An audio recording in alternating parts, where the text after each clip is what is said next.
Hi guys, Sally and Lynn here. On Wednesday the 2nd of May, we will be contributing to a white paper exploring the impact of emerging technologies on the retail industry. Now Lynn, I understand that you have a platform called IdeaSpies.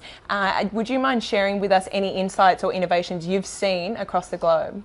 Yeah, well, I'll particularly focus here on the fashion industry because I love fashion and I know you've got experience in it as definitely. well. And a couple of ideas I could mention.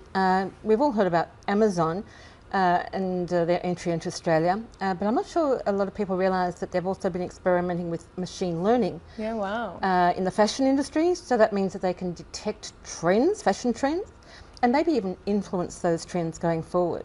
Yeah, that's wow. one. And another one that interested me is Alibaba, and they are rolling out virtual fitting rooms in their stores. That's time saving. Yeah, absolutely. It's terrific. It would be wonderful. And I understand it's also happening in the US, so I'm wondering when is this going to happen in Australia? In Australia. Beautiful. And guys, if there's anything you'd like us to explore in particular at the workshop, just pop your comments below and let us know.